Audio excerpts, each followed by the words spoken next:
Hello everybody and welcome to another hobby cheating video, and today is a special one. Welcome new miniature painters. This video is going to be all about the very basics of painting miniatures. I've been painting miniatures for more than 20 years now, and the reason it's taken me this long to make what I think is really the introduction video is because I wanted to make sure I had the right angle to really help you on your journey. My focus in making these videos and in having this channel is in helping people take their next step in their hobby journey. But the question arises, how do you take your first steps when you know nothing about what this is? And that's what this video is all about. So, let's get into it. The strict technomancer that is Vincey V. Let us get to the technique and learn it Vincey V style.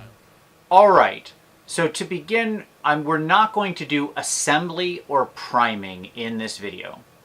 Assembly is its own separate thing, it requires its own separate tools, and you can find a video all about that linked up above. Priming, you have lots of options when it comes to primers. I made an ultimate guide to primers. You can also find that linked up above right now. So if you have questions on those two topics, hit those videos. I really go in depth on them, and I hope they have the answers you need. Alright, let's start with miniature paint itself. We're going to be painting miniatures, we need some miniature paint. And that's my first advice. Just get yourself some actual miniature paint. Don't use craft paints or folk art or stuff like that you would buy other acrylic paints. There are some uses for those things, they have purposes, but we're going to keep this simple when we're starting. Miniature paints are generally mixed to a thickness, a viscosity, and a readiness for application that is what we need for miniatures. So we're just going to start there. Now you might be asking yourself, what brand do I buy? The answer is, it doesn't really matter as long as it's miniature paint. Each brand is going to paint miniatures. There are differences. I have a video on a miniature brand, paint brand comparison. You can check that out. It's linked up above. But honestly, if you buy Citadel, a GW, Vallejo, AK Interactive Pro Acryl, Reaper, it doesn't matter for your first miniatures.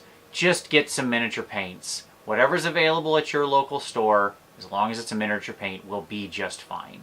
There are differences, but those differences really only come into play once you're once you have your legs under you in the hobby and you establish your own painting style.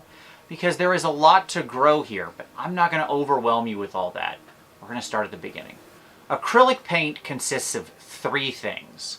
Pigment, that's what makes it colored. Binder, which is acrylic medium. And water. I tell you this because I want you to understand what the tool is you're working with chemically. When acrylic paint dries, and acrylic paint dries very quickly, that's part of why we use it for miniature painting, the acrylic binder, the acrylic medium, dries in a sort of crystal work lattice. That lattice traps the pigments inside. Water acts as our solvent. And water is also going to be our thinner. We're going to talk in a little while about thinning paints, but water is how you thin your paint, and it is already there in the bottle. That's what makes non-toxic acrylic paints easy to work with. Because they're using water and a relatively stable acrylic binder, there's not a lot of toxic chemicals or stuff like that, so they become safe, easy to work with for people of all ages. One thing you're going to notice as you look at paints is that sometimes amongst some of these ranges, you'll see a difference between a miniature paint and an air paint. What does that mean? Well, the air paint has been pre-thinned for your airbrush. It's the same paint, it's the same three things, pigment, binder, medium. It might have a few additives in it, don't worry about that. For our purposes, it's the same stuff, it's just thinner. Now, which one of these do you buy? Honestly, it doesn't matter too much. You just need to know which one you have. Because if you're working with air paints, when we talk about thinning your paint, you will need to thin it less. Oftentimes air paints, if applied with a brush, which they certainly can be, all acrylic paint can be brushed as well as airbrushed. They can all be used in both tools. But air paints, because they're already pre-thinned, will require less manual thinning by you. All right, thinning paint. We've danced around this enough. Acrylic paints are thinned with water.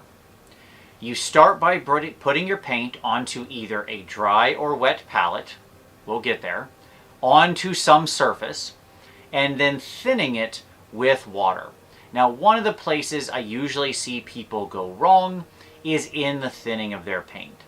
They dip their brush completely into the water, then dip the water completely into the paint, swoosh it all around, and then try to apply it to the miniature.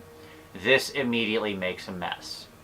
Instead, what we're going to do is we're going to dip our brush a little bit into some water, and then we are going to take that into the paint and mix it up a little bit to thin it out and draw it out. We're generally looking for a thinner consistency, and what that means is when I move the paint around, it flows smoothly. You can test this on the palette or on the wet palette, and you should see it flow smoothly. If it's still really having buildup when you draw the paint out, if it still leaves ridges that stand alone, it's not thin enough. There's one more important step that I think a lot of these videos leave out, and that is the magic of the paper towel or kitchen roll, whatever you happen to call it. When you water down your paints and then your brush is all full, step one is after you've mixed your paint, rinse your brush immediately. So you've went into water, you mixed your paint, you went into water, you mixed your paint. Take your brush back to your paint water, which is just a cup that you've put some water in. It can be any kind of red Solo cup or whatever, and mix it up. Rinse that brush off. Do not use your mix brush to directly paint. It's got a bunch of water, it's got paint way up in it, it's going to make a mess. So we immediately rinse that. Then we go back into our wet paint and we touch the tip of our brush to paper towel or kitchen roll. Why do we do that? Well, remember, our paint consists of 2 liquids and 1 solid in the form of pigment. And all of that excess liquid, especially with thin paint, can cause your paint to run, to move uncontrollably, and to flow to places you don't want it to. We want a nice clean application of the paint. We want it to go only where we put our brush and not beyond. Touching the tip of the brush to a paper towel or to a kitchen roll is going to make sure that that excess liquid that's going to run out and go crazy when we touch the miniature will instead run into the paper towel. Yes, a little bit of paint will come off, that's okay. You're then ready to move to the miniature and start painting.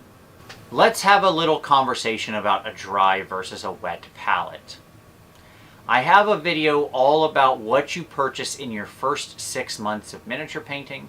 That's linked up above. Check that out as well. That gives you sort of a buying guide, which is a good companion to this video. And in the end, I do recommend that you invest in a wet palette sometime between 1 and 3 months into this project. But it's not essential to begin. A dry palette works just fine. There's no issue with it at all. However you're working, it doesn't matter what your palette is. It matters how you thin your paint, how you wick off the excess liquid, and then apply it to the miniature. What a wet palette does is naturally thin your paint a little bit through osmosis of water coming up into the paint. It also keeps it more workable for longer. So if you're sitting down for a long paint session, your paint doesn't dry out as it will on the dry palette and make it more difficult to work with. My best piece of advice I'll give you if you're new here is if you're working with a dry palette, which is the simplest thing, you can usually get packs of them quite cheap from your local hobby or art store or Amazon or wherever you like. My best advice is don't try to push it with your paint. Put some paint on the palette, Thin it as we've discussed, begin painting your miniature, and go. When your paint starts to dry, when it gets too thick, when the water and medium has evaporated, and it seems to look chunky, or it's hard to work with, or you're having to over-thin with too much water, stop. Just let it go. Alright, if we're going to do some painting, then it's also time to talk about brushes. There are two main types of brushes you are going to be concerned with. Synthetic brushes versus natural hair brushes. I have a video called The 5 Types of Brushes You Should Own, linked up above. That goes into more detail on it. But in simplest form, a natural hair brush is real animal hair. Could be sable or something else. And because it's more soft and easy to control, it will generally do better in painting. However, they are expensive, usually running at least $12 to $25 or $30 per brush. That's a significant investment. When you're starting out, a nice pack of synthetic brushes will do you fine.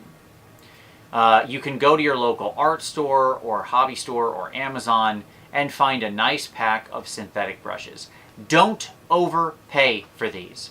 Cheap brushes are fine. You will use them for a couple miniatures, maybe a couple weeks, and then you will toss them in the trash. So, do not overpay for synthetic brushes. There are not many tangible differences between synthetics. They all, for the most part, work the same. When it comes to sables, invest in a simple size 1. There are many brands out there, Winsor & Newton, Da Vinci, Raphael 8404. It doesn't matter. A simple size 1 that you use for detail work and finishing work is a good investment, and that's all you will need. But synthetics can carry you the vast majority of your painting, and certainly all you need to start. Let's talk about holding the brush. This seems kind of silly, but there is a specific way you want to hold the brush. You'll notice in my videos, by the way, I often don't hold the brush properly. 20 years ago when I learned how to hold the brush, no one made such a video, and I developed a bad habit. At this point, I've overcome my handicap and can paint just fine holding the brush in this weird way, but you want to hold the brush, regardless, near the top. Think of it like a lever, okay? And the closer you are to the tip of the brush with your fingers, the more precise control you have. When you're applying paint to the miniature, you don't want to be attacking it straight on. What I mean by that is the tip of your brush is the most fragile part. And for the most part, unless you're doing something where you need that very, very precise tip like an eyeball, you can rotate the brush sideways. Your brush is a multifaceted tool, and the flat of the brush, the side of it, the front side of the tip, all have different purposes and can all allow for different effects. For right now, what you need to understand is that your brush should generally be at something like a 45 to 70 degree angle against the miniature. So in other words, rotated down onto its side at an angle. By hitting those angles, you use the broader part of the brush. There are less brush strokes in the way you apply the paint, and most importantly, you protect the tip so your brush lasts longer. Cleaning. Cleaning your brush is very important. Now, there are whole videos I have on this channel on cleaning your brush, but right now, what I'll say is 3 simple tips that are going to keep your brushes lasting longer and staying clean and avoid getting frayed. 1. Remember what I said about when you mix paint, immediately rinse your brush. 2. Don't let paint dry in your brush. When we start, it's often our instinct to keep pushing and pushing and pushing and painting and painting and painting, and I'm going to keep going, and I just got a little more, a little more, a little more, a little more. That allows paint to dry in the ferrule, or the belly of the brush, one of those 2 areas, and neither one is good. Regularly rinse your brush in your water cup. What does regularly mean? Don't paint for more than a minute or 2 without rinsing your brush. When you first start, it could be acceptable to set a little repeating 1 minute or 2 minute timer, and every time it goes off, rinse your brush, go back into your paint. Number 3 is get yourself a simple thing of brush soap. It's very cheap. It's available from all your local art or hobby stores or Amazon again. And when you complete a painting session, be it a half hour, an hour, 6 hours, a day, a 3-day marathon where you drink 72 Red Bulls and don't sleep at all, and then begin hallucinating the colors on your miniature, don't actually do that. Use some brush soap. Just get your brush wet, swish it around in the brush soap, rinse it again, take a little bit of the brush soap, draw it through it, and then smooth out the point, and you're good to go. Again, I have other videos in the playlist. You can check those out if you want to go real deep on keeping your brushes clean. Next up, painting. This is what you came here for. So, when we paint in multiple thin coats. That's how we're going to start out. There are other ways to paint. There are times you'll use thick paint. There are times you'll use really, really thin paint and use it over an undershade and all of that. Don't worry about any of that right now. For now, we're going to keep this very simple. We are simply applying layers of paint. We've already thinned our paint, we've wicked off our brush, and now we're just going to apply it. We work our way around the miniature. Duncan Rhodes became very famous for saying 2 thin coats, and it stuck because it is a good lesson when you begin. Acrylic paint is naturally translucent. It does not create high opacity upon first pass with most miniature paints. As such, thinning it down and applying a couple coats, 2 is a good rule, but sometimes you'll need more, is an easy way to get a nice, solid looking color onto the miniature, having it look clean, avoiding ugly brush strokes. Just work your way around with those thin layers and you're good to go. Remember, your brush should be at an angle, helping you to save that tip and apply the paint more smoothly. Once we've applied some what we call base coats, or the first layer of color, that's all that means, one of the common next steps we learn are what we call washes or shades. These are just very thin, very, very thin ink-like paints that use a transparent medium often. Don't worry about it. Or sorry, transparent pigment. Don't worry about that. And a liquid medium. They're very thin because they're meant to be applied all over the miniature, and they have a lot of flow improver in them that basically breaks surface tension and allows them to run down into the recesses. When do we use washes? We use washes whenever we need to add depth to a textured surface. So, washes will excel on things like fur, hair, even a highly muscled being. You got somebody with a rippling torso muscles. They have a 12-pack and several other muscles at the base of their ribs that probably don't actually exist in reality. Or at least they never have for me. I don't know, maybe I'm doing the wrong workout routine. Those kind of situations, a wash can do an incredible job of making your miniature suddenly pop to life and add depth. Now let's talk about how we apply that wash. We dip into the wash, usually directly. These can be thinned, but they don't usually need to be. And then we do not necessarily need to go to the paper towel here. This is one exception. We take it to the miniature, we apply it on, and then we swoosh our brush around. Keep that brush moving. This is a very different technique than your standard layer painting. I see a lot of new people apply washes and shades in the same way they do their normal paint layers, and then they don't look good. A wash is meant to be applied with a thick amount and then spread over the miniature, effectively painting on the miniature. You keep your brush moving quickly. You return to anywhere where you see it pooling. Pooling just means I can see a lot of the wash collecting in one space. You're going to return your brush to there and start dragging it out, drawing that wash over the whole miniature. Your brush moves quickly, sweeps around the entire miniature, and once it's been spread in an even, thin layer over the area you're working, you stop. Let it dry.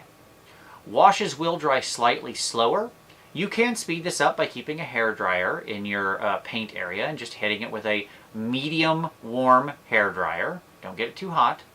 And then that will dry quickly. If you're not using something like a hairdryer, you do want to allow 5, 10, 15, 20 minutes for it to dry. The reason there's such a wide range is because they will dry very differently depending on your local humidity. Once we've applied that wash, the easiest thing to do next is we want to apply some highlights. Washes create what we call our shadows, our shades, our lowest tones. Our base coat ends up being our mid-tone or middle tone. Now we need to create our highlights or our highest tones, the brightest areas. And we're doing that to reflect light. All of miniature painting is trying to capture how light interacts in an average way or in a very specialized way, depending on what you're doing as you go on with this hobby, with, what is effectively a figure. Because you're not painting a 6-foot tall person, but you're painting a 1-inch tall miniature, light in the room does not interact with your little tiny 1-inch person in the same way it does if you're 6 feet tall. So we have to up the contrast. Contrast means the difference between light and dark. We need to over-accentuate that.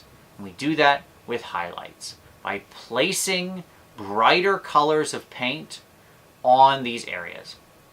Highlights and where you place them on volumes is really a whole video in itself. But in the simplest way to think about it, you pick the tops of the various shapes or elements you're working on, and you're going to highlight those up using a brighter tone than you used before. Let's take a minute and talk specifically about highlights and shadows. I think this is something that often is tricky when you're a brand new painter. All we really mean is lighter and darker versions of whatever the color you're painting in. So for example, if we're talking about brown, you've got your mid-tone brown that is your pants, you get a dark brown for the shadows, and a light brown for the highlight. It's pretty much that easy. I think a lot of people get hung up on this. They're concerned, is it the right color? Is it the right tone? Which lighter brown do I use? The answer is some. Pick one. It doesn't really matter. Now, of course, there are combinations that don't work, but my answer is experimentation, as always, is going to lead you to truth. And most lighter shades are going to work, and most darker shades are going to work.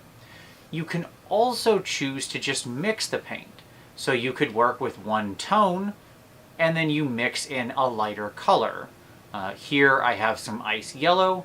Maybe I'm mixing that in directly. As we go over to the palette, you'll see that I can produce half steps by simply taking my darker tone, my mid-tone, mixing them together, and then I get something that's in the middle. In this way, you can create more natural transitions between your two colors if you're just working in simple layers. I can also mix my mid-tone into just any near white or brighter color. I usually advise new people to stay away from pure white, as it's often too bright and will kind of mess with the model and make it hard to paint. But here I've mixed in this ice yellow, and I get a nice simple highlight for my brown. So highlighting and shading is just that easy. Some paint lines have things like triads where they have recommended highlights. Those are fine. You can certainly use those as a guide, but they're absolutely not required. In the end, if you've got a mid-tone of a color, be it blue, red, brown, anything like that, a slightly lighter version of that color is a good highlight, and a slightly darker version of that color is a good shadow. It's pretty much that easy. So if I were painting skin tone, as you can see me doing in this video, you saw how I applied a rather dark base coat. Then I washed with a sort of red-brown color to add life and shadow. And now I am highlighting with a mid-tone flesh. And you can see how I'm bringing that on the tops of the muscles. Whatever is on the top area facing the light, we assume, for the simplest form, the light is coming from above because the light is the sun or something similar. That's what our eyes as humans are used to seeing. That's the average lighting position that we view most other humans in, whether interior, where our lights are above us, or whether outside, where the light's the sun. So you find the tops of the surfaces, and that's what we highlight. It's a simple rule, and there's a lot more to it, but for now, we're keeping it simple. You can do multiple layers of highlights. So here you see me applying another slightly brighter skin tone. And in fact, your real journey as you begin miniature painting is really learning about contrast and continuing to push your highlights and shadows. Now, as I mentioned before, washes don't work well on large, flat surfaces. So areas like this model's sort of torso, where she's wearing a leather jerkin, is not great. It's just a big flat surface. A wash isn't going to do anything. There's no recesses for it to sink into. In this event, what we do is we work up. So as we base coated it, you can see here with a darker red, what we're going to do now is simply use the same layering technique we've been using, just painting with thin layers, but instead of using a wash, we're just going to build up progressively higher layers of color. And I'm going to focus those in the most raised areas where light would naturally catch. So you don't always have to wash everything. You can just use layering to build up, especially on those broad, flat surfaces. Think shields, armor plates, things like that are usually great candidates for this kind of technique. So with that, you should have everything you need to get started in miniature painting. Between what I've said here and the videos I've linked, I hope this does lay down a great foundational experience for people as they join this hobby. There is a playlist full of all of these beginner guides you can find on my channel, so feel free to work your way through that. Hopefully it will get you started with confidence and expose you to a world that truly has brought so much joy to my life over the past 20 plus years. Miniature painting is a wonderful hobby. It lets us be creative and artistic and explore and play fun games with our friends. What's not to love? So, give this video a like if you liked it. Subscribe for additional hobby cheating in the future. There are new videos here every Saturday. As always, if you have questions, drop those down below. I answer every question. I thank you so much for watching this one. I wish you nothing but the best in your hobby journey, and we'll see you next time.